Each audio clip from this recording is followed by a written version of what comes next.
뉴욕 증시가 하루 만에 다시 반락했습니다. 유로존 경제 지표가 좋지 않은 가운데 전날 미국 경제 지표 호조로 연준의 양적 완화 우려가 다시 불거졌고 OECD가 글로벌 성장률 전망을 하향 조정하면서 연준의 양적 완화 축소에 따른 미 국채 금리 상승이 글로벌 경제에 큰 위협이 될 것이라고 경고한 것도 시장 심리를 냉각시켰습니다. 다우지수는 0.69% 내렸고 나스닥 지수와 S&P 500 지수도 각각 0.61%, 0.70% 하락했습니다. 유럽 증시가 한 달 만에 최대폭으로 급락했습니다. 독일의 5월 실업 지표가 전망치보다 크게 상승하며 4개월 연속 상승세를 보이며 부진한 모습을 보였습니다. 또 지속되는 미국 연준의 양적 완화 축소 우려와 OECD의 성장률 하향 조정 등 악재가 많았던 탓입니다. 영국은 1.99% 내렸고 독일과 프랑스도 각각 1.7%, 1.89% 하락했습니다. OECD가 각국 중앙은행들이 양적 완화 프로그램을 조기 종료할 경우 국채금리 상승을 초래할 수 있다고 경고했습니다. OECD는 또 이번 보고서에서 미국과 유럽을 비롯해 글로벌 성장률 전망을 일제히 하향 조정했습니다. 미국의 올해 성장 전망치는 1.9%로 유로존 경제는 마이너스 0.6%로 각각 하향 조정했습니다. 전 세계 성장률 전망치도 올해는 3.1%, 내년은 4%로 낮췄습니다. OECD에 앞서 IMF도 중국의 올해 성장률 전망치를 7.75%로 낮춰 잡았습니다. IMF는 특히 중국의 공공채무 및 신용 증가세에 대해 우려를 표시했습니다. 미국 지표 호조로 인해 양적 완화 축소 우려가 다시 일고 있지만 에릭 로젠그렌 보스턴 연방준비은행 총재는 경기 부양 정책을 지속해야 한다고 주장했습니다. 로젠그렌 총재는 미니애폴리스에서 가진 강연에서 몇 개월 내 노동시장 개선이 이루어진다면 연준의 양적 완화 축소를 고려할 수 있지만 아직까지 사상 최대 규모의 부양 기조가 필요한 상황이 계속되고 있다고 밝혔습니다. 특히 앞으로 나올 지표들이 고용과 물가 안정이라는 개선세를 보이지 않을 경우 자산 매입 규모를 더 늘려야 한다고 주장했습니다. 독일의 5월 신규 실업자 수가 2만 1,000명 증가하며 296만 명을 기록했습니다. 이는 시장 전망치보다 4배 이상 늘어난 수준이며 4개월 연속 상승세를 보이고 있습니다. 유로존이 불황을 겪고 있는 상황에서 지난 겨울이 예년보다 길었던 점이 영향을 미친 것으로 분석됩니다. 밀란 소재 인테사 상파울로의 이코노미스트 안나 마리아 그리발디는 다른 유럽 국가들과 비교해 독일 고용 상황은 무척 좋은 편이며 경제는 2분기에 반등할 것으로 본다고 말했습니다. 유럽연합이 프랑스와 스페인, 포르투갈 등 역내 6개 국가에 대한 재정적자 감축 시한을 한꺼번에 연장했습니다. 긴축 일변도에서 성장 부양과 균형을 이룬 정책으로의 선회를 공식화한 것입니다. EU 집행위원회는 29일 프랑스와 스페인, 폴란드, 포르투갈, 네덜란드와 슬로베니아가 EU 권고 순으로 재정적자를 축소할 수 있도록 설정했던 기존 기한을 연장하기로 했습니다. 이로써 프랑스는 2015년까지, 스페인도 2016년까지 유예기간을 부여받는 등 6개 국가 모두 1년에서 2년씩의 유예기간을 부여받게 됐습니다. 네, 안녕하세요. 굿모닝 대박예감 김보람입니다. 어제 코스피가 외국인들의 매수 속에 2달 만에 2,000을 회복했습니다. 그 전날 580을 뛰어넘었던 코스닥도 기관의 매물에 하락했지만 거의 제자리 걸음 정도 585포인트에 마무리가 됐는데요. 이제 2,000을 얼마나 더 유지할 수 있느냐가 중요합니다. 하지만 2,000을 넘겼던 게 바로 어제였는데 앞서 마감된 글로벌 증시는 하락 소식을 전해왔습니다. 미국 3대 지수가 모두 0.6% 정도로 하락했는데요. 최근 경제 지표가 좋게 나오자 양적 완화 축소에 대한 우려가 다시 불거지는 모습이었고요. OECD가 주요국 성장률을 하향 조정한 것도 악재가 됐습니다. 여기 유럽 쪽에서는 독일의 고용 지표가 좋지 않았다는 악재까지 겹치면서 2% 정도 유럽 증시가 내렸는데요. 글로벌 증시 주요 소식들 전해드리면서 오늘 국내 증시 흐름은 어떨지 전망해 보겠습니다. 굿모닝 대박예감 1부 시작합니다.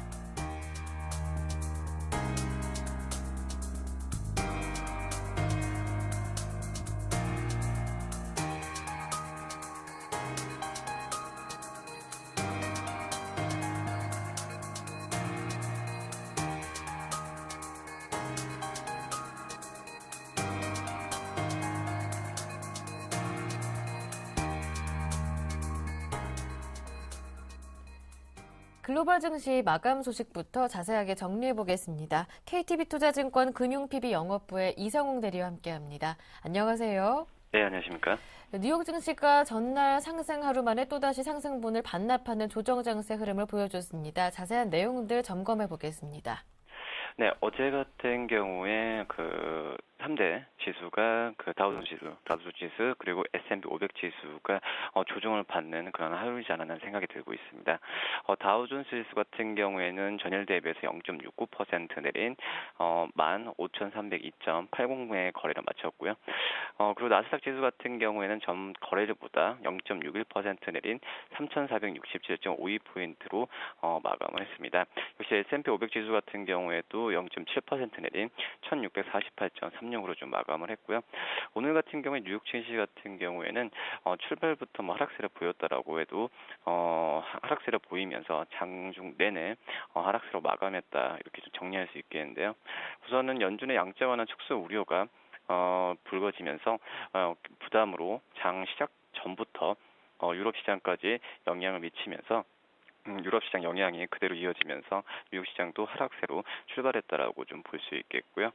우선은 봤을 때도 말씀하셨듯이 그러한 경제 지표가 좀 그나마 좀 좋게 좋아지면서 양적 완화 축소에 대한 우려가 다시 한번 불거지면서 뉴욕 증시 같은 경우에는 좀 하락세로 마감하지 않았나 생각이 듭니다. 이슈들 하나하나 살펴보겠습니다. OECD가 미국과 유럽을 비롯해서 글로벌 경제 성장률 전망치를 하향 조정했다고 하더라고요. 네, 우선은 어제 같은 경우에 경제협력개발기구인 OECD 같은 경우가 세계 경제 전망을 약간 낮게 좀 측정하면서 내놓았는데요. 우선은 대규모 양적 완화 정책으로 어떻게 보면 경제가 좀 회복되고 있긴 하지만 아직은 이 수준이 좀 미약하다는 그런 분석이라고 좀 볼 수 있겠습니다. 우선은 유럽에 아직 많은 국가들이 그 유럽 리스크 나온 이유보다는 그래도 경제 지표 호전이 좀 보여주고 있지만 아직까지 채무 문제나 이런 부분이 해결되지 않은 국가가 여전히 많다라고 좀 볼 수 있겠고요. 그리고 양적 완화 출구 전략이 나오면은 금융시장이 불안해질 것이라는 우려가 좀 작용한 것으로 좀 판단이 되고 있습니다.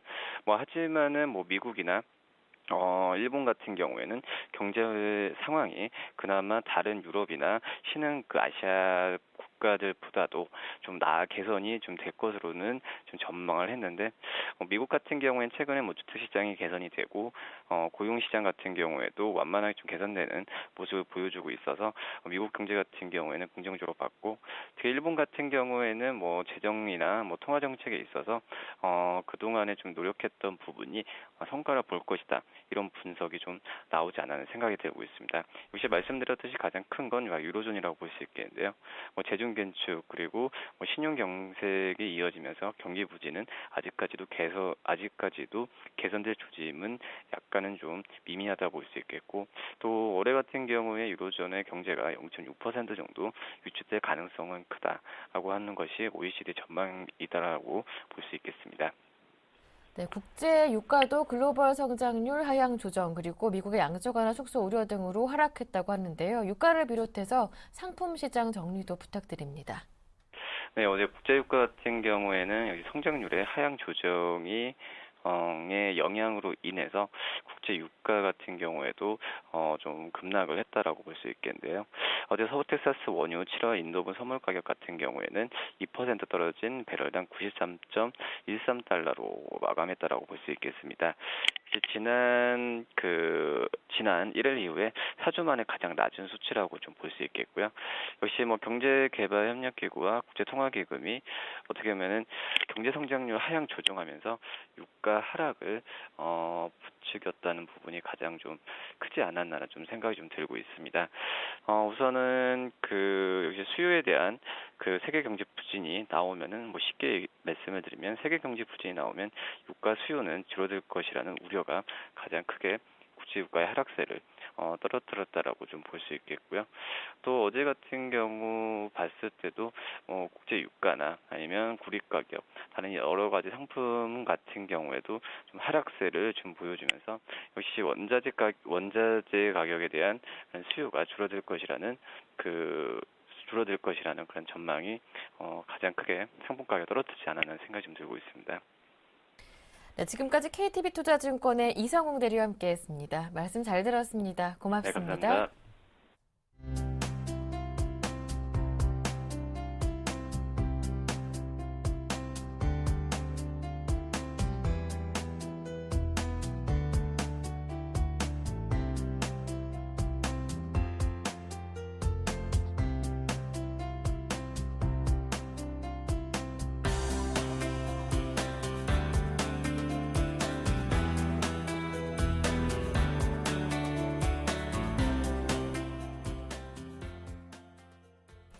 네, 글로벌 증시 주요 이슈들을 자세하게 살펴보겠습니다. 레이크쇼 인베스터스의 이현민 이사님과 함께합니다. 안녕하세요. 안녕하십니까. 네, 이사님과 이 얘기 좀 집중적으로 나눠보겠습니다. OECD가 올해 세계 경제 성장률을 다시 하향 조정했는데요. 앞서도 들어봤지만 좀 더 집중적으로 분석을 해볼게요. 그렇습니다. 지난해 11월 달에 이제 보고서가 나오고, 예. 상반기 중에 이제 5월 달에 나온 이 보고서가 가장 최신이라고 보겠습니다. 네. OECD가 올해 세계 경제 성장률을 지난해 말에 수치에서 조금 하향을 했습니다. 올해 경제 성장률 세계 전망치는 3.1%로 종전 수준인 3.4에서 0.3%를 내린 수준으로 발표가 됐습니다. 올해 세계경제 전망 보고서에서 OECD는 미국과 일본의 경기 회복세에도 불구하고 금융위기 이후 전 세계의 경제 성장이 예상보다 회복이 늦어지고 있다는 점을 이 하향의 배경으로 꼽았습니다. 올해는 이제 3.1%로 하반기 때 다시 3% 언저리 수준을 유지할 수 있을지도 상당히 궁금하다고 하겠고요. 내년 전망치는 4%로 종전 4.2%에서 0.2% 하향한 수치로 나왔습니다. 미국의 경제 성장률은 올해 1.9%, 내년에 2.8% 정도를 현재 상정을 하고 있고요. 일본은 1.6% 올해 경제 성장률에서 내년에는 1.4%로 소폭 내려갈 것으로 현재 보고 있습니다. 다만 현재 EU 쪽의 시각은 EU 집행부와 유로존의 주요 국가들은 하반기 경기가 나아질 것이다라고 관측을 하고 있지만 OECD는 유로존의 경기 침체 리스크가 여전하다는 측면에서 올해 마이너스 성장에서 벗어나지 못할 것으로 보았습니다. 올해 마이너스 0.6% 정도를 상정을 했고요. 내년에는 플러스로 이제 돌아설 것으로 전망이 나왔습니다. 중국은 올해 7.8%, 한국은행의 시각이 그대로 준용된 2.6%의 경제 성장률을 제시를 했습니다. 네. 한편 OECD는 미국의 출구 전략에 대해서도 우려를 표명했는데요. 시장의 교란 요인이 될 수 있다 이렇게 봤다고요. 그렇습니다. 단기적으로 국제 시장에 부정적인 영향은 있을 수밖에 없기 때문에 OECD도 이를 좀 우려한다라고 얘기를 했습니다. 이 경제 전망 보고서의 그 수석 부총재 겸 이코노미스트인 피에르 카를로 파도안 OECD 이코노미스트가 이 연준의 출구 전략으로 인해서 국채 시장의 불안 요인으로 다가서고 있다라고 얘기를 했습니다. 미국의 국채 시장 불안이 커지면 커질수록 선진국과 이머징 시장의 영향이 커질 수 있다는 점을 단속하는 내용이라고 보겠는데요. 오늘 미국의 10년 만기 국채 수익률은 2.12%에 마감을 했습니다. 전일보다는 다소 안정된 국면에 들어섰지만 현재 2%를 넘어선 수치가 유지되고 있다는 점을 특징적으로 좀 볼 수가 있다라고 볼 수가 있겠고요. 이 미국의 국채 수익률의 2.12% 수준은 13개월 만에 가장 높은 수준의 그 수치라고 볼 수가 있겠습니다. 네. 따라서 연준이 지난 4월 30일과 5월 1일 의사록에서 밝힌 출구 전략의 검토 시사가 이미 이 영향권으로 들어간 것으로 풀이할 수가 있겠고요. 일본의 10년 만기 국채 수익률은 어제 0.93%, 그제보다는 3bp 정도가 오른 수준인데요. 어제 구로다 하루이코 총재가 일본 채권 담당자와 간담회가 있었습니다. 시장의 구두 개입성 발언이 안정적인 측면이 좀 나타난 것으로 풀이할 수가 있겠습니다. 네, 그렇다면 이번 OECD의 세계 경제 성장률 하향 조정이 증시, 주식 시장에 미치는 영향은 어떻게 보시는지요? 그렇습니다. IMF, 세계은행, OECD 네. 줄줄이 현재 세계 경제 전망을 하향을 하고 있는데요. 많은 내용들이 이미 발표가 됐기 때문에 시장에 직접적인 부정적 영향은 제한적으로 볼 수가 있겠습니다. 시장의 상당 부분이 이미 반영이 됐고 그런 부분에서 OECD의 전망보다는 미 연준의 출구 전략의 속도 조절이 어떻게 나타날 것인가가 더 투자자의 관심을 현재 모은다라고 볼 수가 있겠고요. 그렇지만 현재 변수 하나가 중국의 경제 성장률이 올해 7.5% 수준에서 유지될 수 있을 것인가라는 점입니다.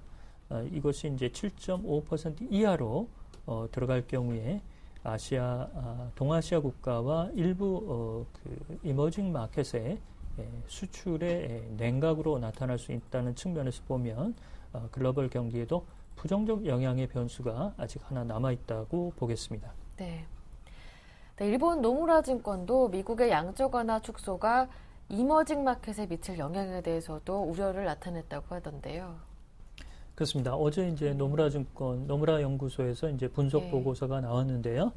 역시 이제 연준의 출구 전략으로 인해서 이머징 마켓의 채권 시장과 일부 핫머니의 빠져나가는 교란 요인에 대해서 지적이 나온 것으로 볼 수가 있겠습니다. 어제 우리 국채 선물 시장에서도 외국인 투자가가 4조 원 이상의 대량의 매도 공세가 좀 있었는데요. 이런 부분에서 한국과 또한 이머징 국가의 일부 국가들이 이 영향권에 현재 들어간 것으로 풀이를 하고 있습니다. 노무라 증권은 인도네시아나 인도는 대규모 경상수지 적자가 인도네시아의 루피아나 인도의 루피의 가치 하락을 나타낼 수 있다라는 우려를 좀 표했고요. 홍콩과 싱가포르는 주택 가격이 많이 오른 부분이 이 유동성이 환류된 부분이 좀 빠져나갈 수 있다는 측면에서 가격 하락의 압력이 좀 있을 것으로 봤습니다. 이런 점에서 주택 가격이 하락할 수 있는 홍콩의 시장은 소비 심리의 2차 타격으로 나타날 공산이 좀 있다는 점을 들 수가 있겠습니다.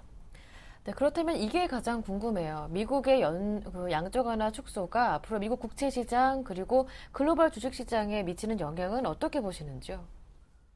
저희가 이제 5월 23일 날 저희 니케이 지수가 폭락했을 때 이 부분에 대해서 저희 개인적인 소신도 말씀을 드렸는데요. 1차적으로는 핫머니의 교란 요인이 1차적으로 빠져나가는 수준이 될 것이다 라는 점을 말씀을 드렸고 그 타겟은 그동안 많이 오른 시장이 주식시장이 그 타겟이 될 공산이 크다라고 말씀을 드렸는데요. 그중에 이제 일본이 올해 상승률로 아직까지 37.8%의 니케이 지수의 상승률이 나타나고 있고 1년간은 65.5%의 상승률을 구가하고 있습니다. 이런 점에서 일본 니케이 지수가 좀 이 영향권에 아직은 좀 있다라고 볼 수가 있겠고요. 독일 증시도 올해 9.5% 상승률이 좀 떨어지긴 했지만 지난 1년간 30%의 상승률을 현재 가져가고 있습니다. 특히 이머징 마켓에서는 국채 시장의 교란 요인이 그 출구 전략의 검토에 들어갈 수 있는 부정적 여파가 있기 때문에 한국을 비롯한 동아시아 국가들이 여기에 좀 포함된다라고 볼 수가 있겠고요. 따라서 태국의 바트와 등 일부 동아시아 국가의 환율 움직임에도 주시할 필요가 있다라고 볼 수가 있겠습니다. 그렇지만 이 일부 핫머니가 유출되고 난 이후에는 다소 소강 상태가 이어질 것으로 전망을 해드리겠습니다. 도이치뱅크의 조 라보느냐 이코노미스트도 미 경제가 여름 들어서 더 나은 경제 지표가 나올 것으로 현재 봤고 시장 친화적인 연준이 급격하게 시장의 유동성을 줄이는 조치는 나오지 않을 것으로 봐서 일부 핫머니가 빠져나간 이후에 연준의 출구 전략의 속도 조절의 키가 버냉키 입장에 달려있다라고 보겠습니다. 네, 그렇다면 이제 가장 중요한 것은 미국 연준의 출구 전략 가동 시기일 텐데 9월이라는 말이 많이 나오고 있어요. 어떻게 보시는지요? 그렇습니다. 이거는 이제 버네키 의장이 지난 5월 22일 날 네. 미 상하 합동 경제위원회에서 기자 질문에 9월 정도에 한번 경제 지표를 다시 검토를 하고 이를 들여다보겠다라는 점에서 시장의 많은 애널리스트들이 9월 정도에 특별한 그 조치가 나오지 않겠느냐라는 관심이 가장 크다라고 볼 수가 있겠습니다. 따라서 그렇지만 올해 잭슨홀 연설에서 아직까지는 버네키 의장이 연설이 잡혀 있지 않은 상태입니다. 그래서 9월 17일과 19일 날 연준의 연방공개시장위원회 이후에 기자회견에서 어떤 얘기를 할지 여부가 올해 내로 연준의 출구 전략이 나올 수 있을지 현재 850억 달러 규모의 채권과 MBS 매입에 조절이 있을지 이를 판단하는 잣대가 될 것으로 보이는데요.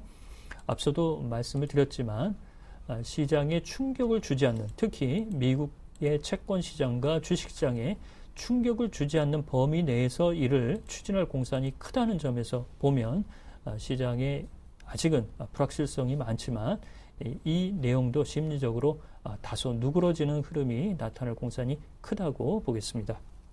네, 말씀 잘 들었습니다. 지금까지 레이크쇼어 인베스터스의 이현민 이사님과 함께했습니다. 고맙습니다.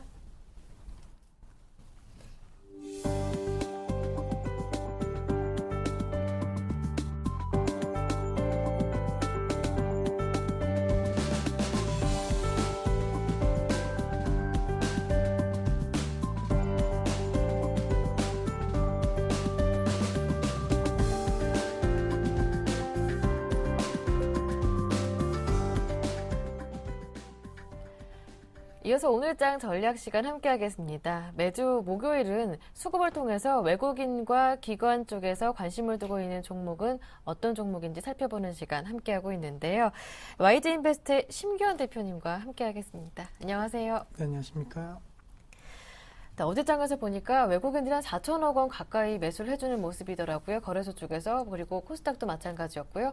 외국인과 기관 쪽에서 지난 5일 동안 관심을 뒀던 종목은 어떤 종목들인지, 그리고 팔았던 종목은 어떤 종목들인지 정리해 보겠습니다. 네, 우선은 외국인에 대한 기대감이 많이 높아지고 있기 때문에 외국인 매수 종목에 대해서도 기대치가 많이 높아지고 있다라고 먼저 말씀을 드리겠고, 외국인 순매수 상위 종목 같은 경우에는 LG가 가장 많이 산 종목으로 올라왔습니다. 또한 삼성물산이라든가 GS, 대림산업, LG생활건강에 대해서 외국인들에 대한 강한 매수세가 들어왔고, 반대로 삼성전자에 대해서 역시나 팔고 있다라는 측면에 약간은 좀 부담감으로 작용했다라고 정리해 드릴 수가 있겠습니다. 또한 우리 금융이라든가 대우조선해양, LG전자, 삼성중공업에 대해서 매도세 보였는데, 반면에 기관 같은 경우는 기아차를 비롯해갖고 자동차 업종군들에 대한 매수세가 눈에 띄었습니다. 기아차, 현대차, 현대모비스까지 이 현대차 3인방에 대해서 강한 기관의 매수세가 들어왔다라고 정리해 드릴 수가 있겠고, 외국인이 팔았던 삼성전자에 대해서는 기관이 어느 정도 사주는 모습, 그리고 우리 금융 같은 경우에도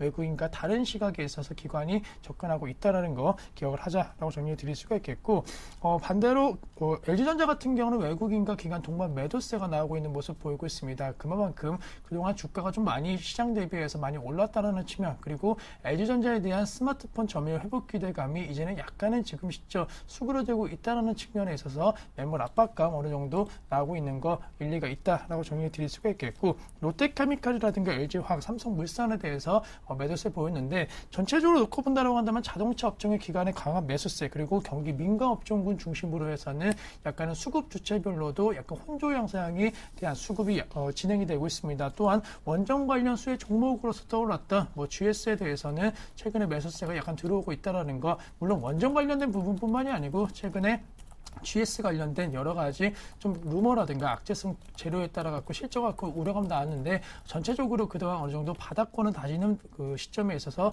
외국인들에 대한 매수세가 유입되지 않았나라고 정리해드리면서 경기 민감업종을 중심으로 해서 매수와 매도가 좀 활발하게 이루어지고 있다는 측면을 한 번쯤 생각해 보실 필요가 있다라고 정리해드리도록 하겠습니다. 네, 지난 한 주간 외국인과 기관이 거래소 쪽에서 어떠한 움직임을 보였느냐 정리를 해봤더니 경기 민간업종 쪽으로 매수가 활발하게 일어났었다라고 정리해볼 수가 있겠습니다. 네, 코스닥이 580선 부근으로 올라왔습니다. 이제 600도 얼마 남지 않은 상황인데 지난 5일간의 수급을 보니까 어제는 기관이 조금 팔았지만 5일간 꾸준하게 외국인과 기관이 밀어주는 모습이었습니다. 네, 그렇다면 어떤 종목들을 담았는지 정리해볼게요. 네, 우선은 코스닥 같은 경우 580선 이상에 있어서 올라갈 수 있었던 힘 역시나 외국인에 있었다라고 말씀드릴 수가 있겠고 종목별로 좀 보신다라고 한다면 외국인 순매수 상위 종목에 있어서는 IT 관련된 종목군들이 상당히 많이 포진되었습니다. 특히나 최고 많이 산 종목 같은 경우에는 파트너라든가 인프라웨어 쪽으로 매수세 보이면서 인프라웨어 같은 경우는 급등 양상에 대한 수급이 역시나 외국인에 있었다라고 정리해드릴 수가 있겠고 그 밖에 피팅업체 성광밴드에 대해서도 꾸준하게 좀 외국인들이 매수세를 보이고 있는 모습을 보이고 있습니다. 전방 산업은 없지만은 그래도 경쟁력을 바탕으로 해서 약간의 실적 안정화 기대감이 나타나고 있다라는 거 고려해 보자라고 정리해 드릴 수가 있겠고 또 한 가지 장중에 대한 신고가 행진 계속적으로 이루어지고 있는 종목이 있습니다. 바로 GS 홈쇼핑에 대해서 외국인들에 대한 매수세가 대세 상승을 이끌고 있다라는 거 기억하자라고 정리해 드릴 수가 있겠고 다음 같은 경우는 규제 리스크에 대한 우려감이 나오고 있지만은 그래도 외국인들이 어느 정도 매수세 보이고 있다라고 정리해 드릴 수가 있겠고 반대로 게임 비료라든가 서울 반도체, CJ 오쇼핑, 에스테파마, SFA에 대해서 매도세를 보였습니다. 따라서 같은 IT 업종내라고 할지라도 약간은 고평가에 논란 나올 수 있는 종목에 대해서는 매도세 보이고 있고 GS 홈쇼핑과 CJ 오쇼핑 같은 업종이지만은 약간 외국인들의 시각이 다르다라는 거 체크하실 필요가 있을 것으로 판단되고 있습니다. 또한 기관의 매수 형태 본다라고 한다면은 심택이라든가 원익 IPS, 게임비, 서울 반도체, 오디텍에서 매수세 보이면서 원익 IPS와 오디텍 최근 들어갔고 가장 핫한 종목인데 기관의 매수세가 이러한 종목군들에 대해서 이슈를 만들고 있다라고 정리해 드릴 수가 있겠고 반대로 CJ ENM이라든가 SM, 컴투스, 파라다이스 다음에 대해서 매수세 보이는데 정확하게 기관 같은 경우는 놀자주 중심으로 해서는 계속적으로 좀 매물에 대한 압박감이 나오고 있는 것이 사실입니다. 앞서 설명드렸듯이 CJ ENM이라든가 SM, 컴투스, CJ 이런 같은 경우에는 전체적으로 구름 리스크에 대한 우려감도 좀 나오고 있지만은 그렇다고 할지라도 전체적인 놀자주에 대한 시각이 약간은 기관을 중심으로 해서 바뀌고 있다라는 거 확인하실 필요 있을 것으로 판단되고 있고 신고가 종목군도 앞서 언급을 해드렸는데 역시나 외국인이든 기관이든 어느 수급 주체의 계속적인 러브콜을 받는 종목 같은 경우에는 신고가 행진이 이루어지고 있다는 측면 전체적으로 생각을 해보실 필요 있지 않을까라고 정리해드리도록 하겠습니다. 네, 이렇게 코스닥 수급 상황도 자세한 종목들까지 살펴봤고요. 외국인과 기관이 관심을 좀 가지고 있는 종목들을 모두 살펴봤습니다. 그렇다면 개인은 지난 5일간 어떤 종목들을 많이 샀는지 거래소, 코스닥 모두 확인해 보겠습니다. 네, 우선은 개인 같은 경우에는 코스피는 약간은 계속적으로 좀 고점 대비해서 많이 떨어진 종목 쪽으로 매수세를 보여주는 그 형태를 띄었습니다. 특히나 LG전자라든가 삼성전자, 한국전력, SK이노베이션, 삼성중공업에 대해서 좀 매수세를 보이면서 약간은 가격적인 부담감이 덜한 종목 위주로 약간은 매수를 보였다라고 정리해 드릴 수 있겠고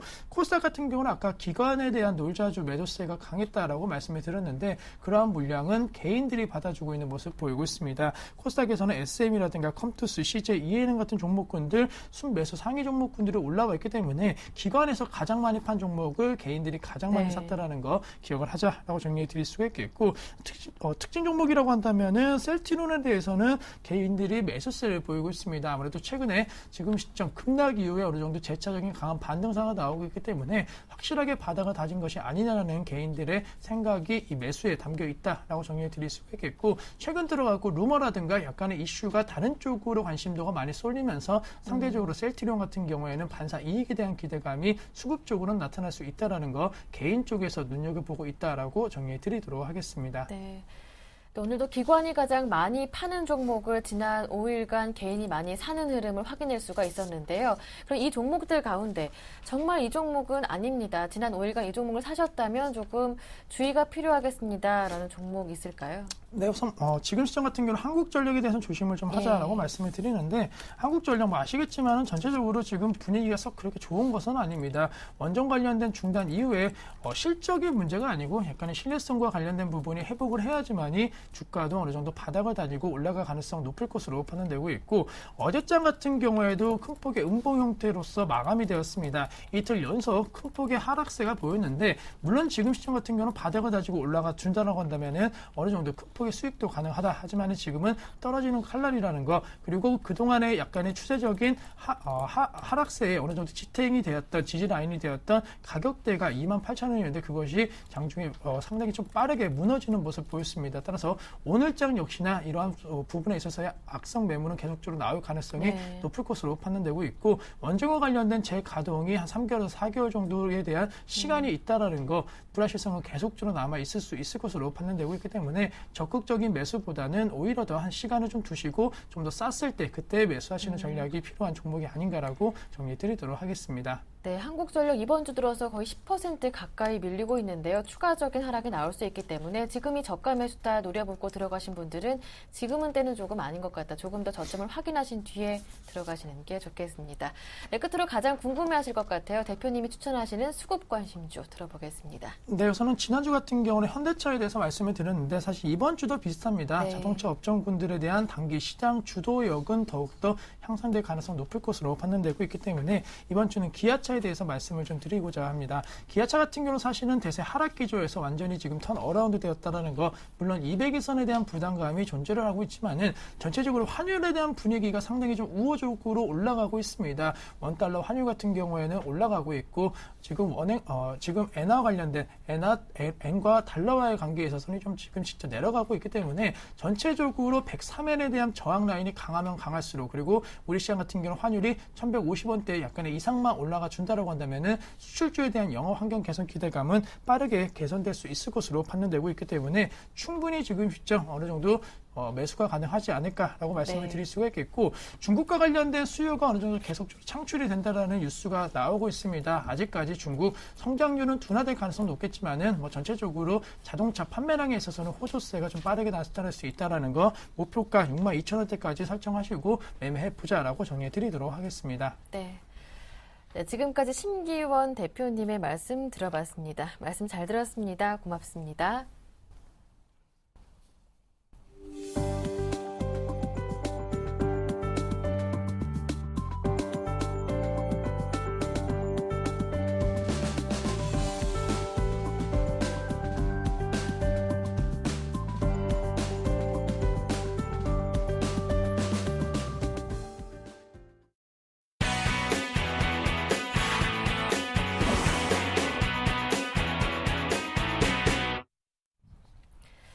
국내외 주요 경제 이슈를 짚어보는 이슈앤이슈 코너로 이어가겠습니다. 서울경제신문 이혜진 기자와 함께합니다. 안녕하세요. 예, 안녕하세요.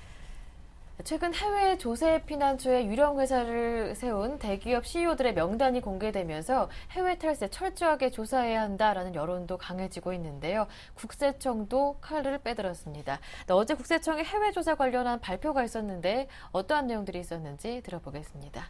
예, 국세청이 역외 탈세 혐의가 있는 23곳에 대한 본격적인 조사에 들어갔습니다. 이들은 조세 피난처에 페이퍼 컴퍼니를 세운 뒤 세금을 탈루한 의심을 받고 있는 개인과 법인들입니다. 국세청은 어제 서울 종로 수성동 청사에서 기자회견을 갖고 역외 탈세 조사 현황과 향후 조사 계획을 밝혔습니다. 23개 사업자 가운데는 법인이 15개, 개인 사업자는 8명이었고요. 법인은 효성과 OCY와 같은 대기업이 포함되어 있고 개인에는 대기업 사주와 고액학원 운영자 등이 포함된 것으로 알려졌습니다. 또 조세 피난처를 활용한 사건 이외에도 총 45건의 역외탈세 사건에 대해서도 국세청은 들여다보고 있다고 덧붙였습니다. 얼마 전 뉴스타파 등은 조세 피난처에 유령회사를 세운 역외탈세 의심 사례를 잇따라 발표했는데요. 국세청이 미온적으로 대응한 게 아니냐 이런 여론의 비판이 있었습니다. 이를 의식한 등 국세청은 지금까지 조사해온 역외탈세 사례와 현재 조사 중인 상황에 대해서 어제 기자회견을 자청한 것인데요. 국세청은 최근까지 역외탈세 사례 83건을 조사해 모두 약 5천억 원을 추징했다고 밝혔습니다. 네. 네, 그렇다면 국세청이 밝혀낸 역외 사례 어떤 것들이 있었는지 좀 더 자세하게 들어볼 수 있을까요? 예, 버진 아일랜드와 같은 조세 피난처의 유령 회사, 즉 페이퍼 컴퍼니를 세우고 이를 활용해서 세금을 빼돌린 게 가장 대표적인 사례입니다. 예컨대 한 무역업체는 조세 피난처의 유령 회사를 세운 뒤 해외 거래처가 주는 무역 중개 수수료를 국내로 들여오지 않고 해외에 개설한 스위스 비밀 계좌로 몰래 받은 뒤 페이퍼 컴퍼니를 통해서 금융회사에 투자하고 여기에 남긴 수익은 국내에 보고하지 않았습니다. 또 일부 수익 가운데에서는 그 버진 아일랜드와 예. 네, 같은 페이퍼 컴퍼니의 은닉한 사례도 있었습니다. 예, 알겠습니다. 다음 소식 들어보겠습니다. 최근 엔저로 수출 부진에 대한 우려가 상당히 큰데요. 한국은행이 어제 발표한 국제 수지를 보면 아직까지는 현실화하지 않았다라고 볼 수가 있다고 합니다. 자세한 내용 들어보겠습니다. 예, 경상수지가 15개월째 흑자를 기록했습니다. 다만 흑자 규모는 10억 달러가량 줄어들었습니다. 한국은행이 발표한 4월 국제수지 잠정치에 따르면 지난달 경상수지 흑자 규모는 39억 7천만 달러로 전월보다 약 10억 달러 정도, 24% 정도 감소했습니다. 상품수지 흑자 규모는 전월 42억 6천만 달러에서 4월에는 35억 9천만 달러로 축소됐습니다. 4월 수출은 작년 동기보다 약 3.8% 늘었으며 수입은 약 0.2% 감소했습니다. 품목별로는 정보통신기기, 화공품, 반도체 등의 수출은 증가했으나 선박, 석유 제품 등은 감소했습니다. 지역별로는 중국, 동남아시아 등에 대한 수출은 늘어난 반면 일본과 중남미 등은 줄었습니다.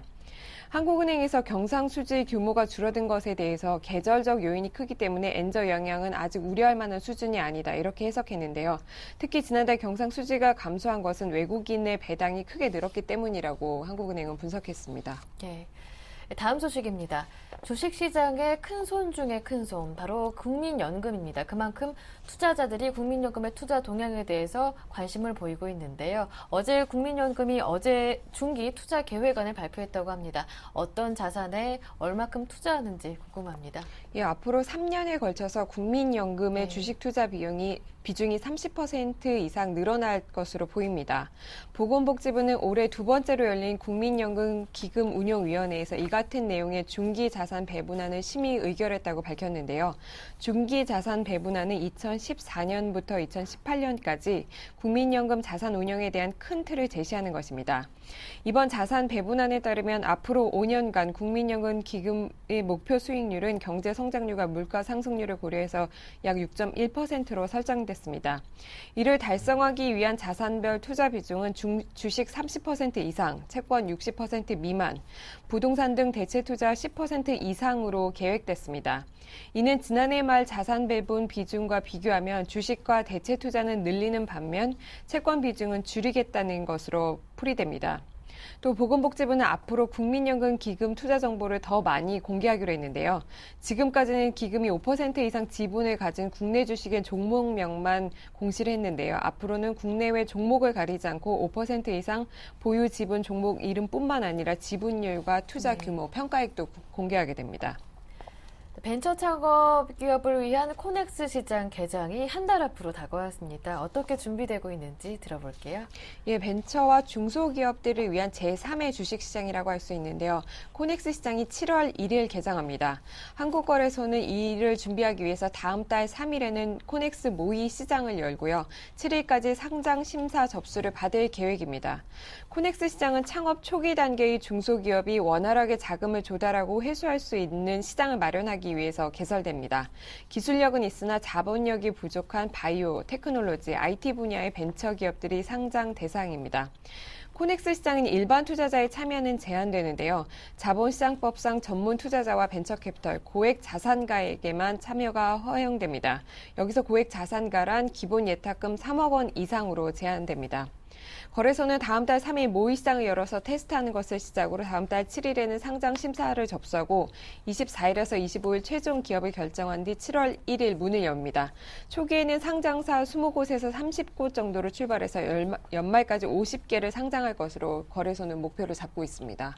네, 지금까지 서울경제신문 이혜진 기자와 함께했습니다. 고맙습니다.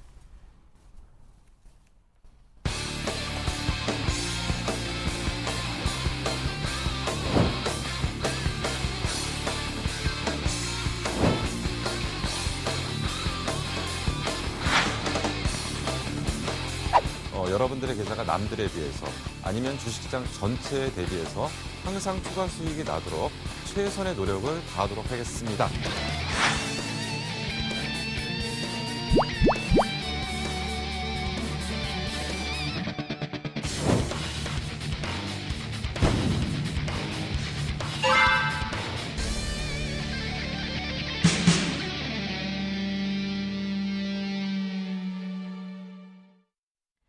앞으로 시장을 이끌어 나갈 주도 업종에 대해서 쉽게 공부를 해보는 김용준의 골드박스 시간 함께하겠습니다. 샘플러스 김용준 전문위원님 전화로 연결해 볼게요.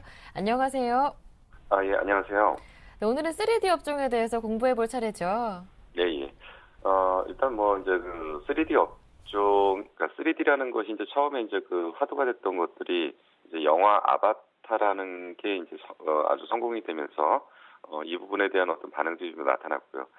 이에 따라서 이제 입체 영상 기술이라는 어떤 전체적인 부분들이 결국은 이제 모든 산업 분야로 이제 적용이 됩니다. 그러니까 대표적으로 이제 TV, 정보통신, 그리고 방송, 의료, 영화, 게임, 애니메이션, 그러니까 이런 것들이 이제 광범위하게 적용이 되면서 결국 이게 이제 핵심 기술의 거의 한 축으로 지금 자리를 잡고 있습니다. 이제 TV 셋업체 쪽에서 이제 3D TV가 이제 출시가 되면서 이쪽과 관련해 가지고 이제 기술 제조 쪽에서는 제조업체 쪽에서는 TV를 만드는 쪽, 그리고 모니터, 그리고 영상 기술 개발, 그리고 3D 콘텐츠 등 이런 것들이 전반적인 제작 유통 과정들에 대한 관심들이 지금 새롭게 지금 부상을 하고 있다라고 좀 볼 수가 있는데요. 이제 최근에 이제 3D 관련해가지고 한번 핵심 이슈로 떴던 부분들이 몇 가지가 좀 있었습니다. 그래서 그 내용들을 좀 정리를 하면은, 3D에 대한 내용들이 조금 더 설명이 될 것 같은데요.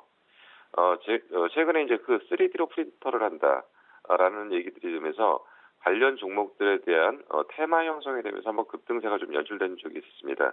이게 무슨 얘기냐면, 이제 어떤 3D 프린트를 하기 위해서는 전용 카메라가 있는데 그 전용 카메라로 사물을 찍어낸다든지 어떤 설계도를 촬영을 하게 되면 그걸 읽어낸 카메라에 의해서 프린터를 하게 되면 모든 것들이 3차원 정보를 그대로 읽어갖고 복사를 한다. 그러니까 이게 이제 대표적으로 자동차 쪽에서 플라스틱 사출 쪽으로 해갖고 먼저 적용을 했던 분야고, 이런 것들이 이제 실질적으로 나타나면서 정말 예전에 공상 과학 영화에서 보셨던 현상들이 실질적으로 나타났던 거고요.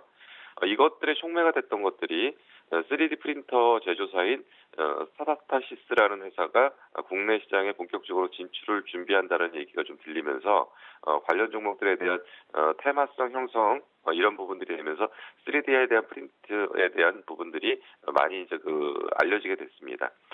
그러면 최근에 이제 3D 프린터 관련해 가지고 핫 이슈들이 몇 가지 있었는데 긍정적인 요소들과 부정적인 요소들이 같이 작용을 했습니다. 최근에 얼마 전에 이제 뉴스에 검색을 해보니까 3D 프린터를 이용하고 실질적으로 권총을 복사했다는 얘기죠. 권총을 복사해놓고서 그러니까 실질적으로 그러니까 이게 범죄에도 이용될 수 있는 부분에 부정적인 요소도 지금 분명히 발견됐다는 부분도 한 축을 좀 차지하면서 또 한 측면에서는 3D 프린터를 이용해 암 시술이 지금 성공한 사례가 실질적으로 나타나면서 관련된 사항에 대한 많은 얘기들이 좀 나오고 있습니다. 결국 그러면 이제 우리는 이 3D 관련 쪽에 대한 부분을 그럼 어떤 각도에서 좀 봐야 되느냐라는 얘기를 좀 정리를 해야 되는데요. 일단 3D 산업 자체만 갖고는 상업화의 한계가 좀 있을 겁니다. 그렇기 때문에 3D 관련 기술을 가지고는 전방 산업을 지원하는 원천 기술 정도로 보시는 게 맞습니다. 그러니까 단독적인 3D라는 것만 놓고서 단독적으로 딱 떼어서 이것만 상업화해서 시장을 키우기에는 한계가 있을 거고요. 어떤 이 3D라는 원천 기술을 활용해 가지고 어떤 새로운 상업화의 방향들을 좀 찾아봐야 되는데 구체적인 내용들을 좀 하나씩 좀 따져 들어가 보도록 하겠습니다. 구체적으로 이제 최근에 3D를 이용해서 그래도 어떤 기술적 접목을 해서 상업화의 어떤 방향을 보였던 것이 첫 번째로 이제 반도체 쪽입니다. 반도체 기술하고 3D 기술을 접목한다. 그러니까 즉 IT를 지원하는 3D 기술이 실제적으로 나타났던 것들이 이제 종목으로는 TLI 정도가 먼저 나올 수 있었습니다. TLI 같은 경우는 타임 컨트롤러라는 패널의 그 지원 칩인데 이쪽 타임 컨트롤러와 3D 기술을 접목해가지고 이런 것들이 어느 정도 상업화에 근접했다라는 평가들 때문에 TNI 같은 게 최근에 굉장히 강한 단계별 계단식 상승을 지금 하고 있는 중이라고 지금 보시면 될 것 같고요. 그리고 DMS 같은 경우 역시 디스플레이 패널하고 모듈 쪽에 관련한 3D를 접목해가지고 이것이 이제 상업화에 됐다. 그리고 이제 그 3D 쪽으로 또 하나의 그 방향을 볼 수 있는 게 이제 3D 모니터 쪽입니다. 최근에 이제 3D TV, 3D 모니터 뭐 이런 것들이 있는데 결국은 우리가 이제 그 시각적으로 볼 수 있는 부분들을 3D 한다는 쪽에서는 굉장히 그 긍정적인 요소들이 보이고 있고요. 그래서 실질적으로 TV 쪽의 3D는 어느 정도 이제 상업화의 방향을 좀 찾아가고 있는 거고요. 여기서 이제 관련 기업들이 이제 납품이 시작되면서 지금 당장은 그렇게 좋은 회사들은 아니지만 서서히 진행되면서 결국은 내용들이 좀 나올 수 있는 회사들로 본다면 뭐 현대 IBT 같은 경우는 모니터 쪽, 그리고 잘만테크 같은 경우는 역시 3D 모니터 쪽, 그리고 네드로바라는 회사는 모니터와 하드웨어, 소프트웨어를 전반적으로 묶는 3D TV 쪽의 어떤 그 수익 모델을 조금씩 그 하드웨어 쪽에서 어떤 수익 모델을 조금씩 만들고 있고요.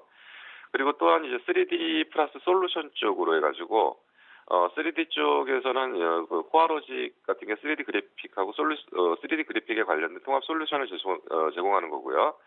네오엠테 같은 경우는 3D 엔진을 가지고서 상업화에 지금 접근을 하고 있는 상태라고 봅니다. 그리고 이제 기타 내용으로 좀 보면은 3D 방송 송출 관련해 가지고 스카이라이프가 3D 방송 송출 시작이 된 것 같고요. 그리고 SM 같은 경우는 그 3D 콘텐츠를 자체적으로 지금 사업을 지금 준비 중이고요. 그리고 이제 그 3D 쪽에서 또 하나의 중요한 축이 또 의료 분야 쪽에서 3D를 영상 장비 쪽으로 이용해서 가는 방법들이 좀 나오고 있습니다. 그래서 종합적으로 지금 3D 업체를 바라보는 시각들은 어떻게 바라보셔야 되냐면 아직은 사업 초기이기 때문에 전방 산업의 지원의 원천 기술이기 때문에 자체적인 상업화에 대해서는 아직은 좀 제한될 가능성은 있지만은 이 시장이 워낙 큰 시장이기 때문에 분야별로 상업화를 해서 분야별로 상업화에 성공하는 종목 순서대로 집중할 필요가 있지 않은가 좀 판단이 됩니다. 예, 오늘 준비한 순서는 여기까지고요. 내일은 그 신재생 에너지 쪽에 대해서 좀 설명을 드리도록 하겠습니다. 네, 말씀 잘 들었습니다. 지금까지 샘플러스 김용준 전문위원과 함께했습니다. 1부 순서 여기에서 마치고요. 저는 잠시 뒤 2부로 돌아오겠습니다. 함께해 주신 여러분 고맙습니다.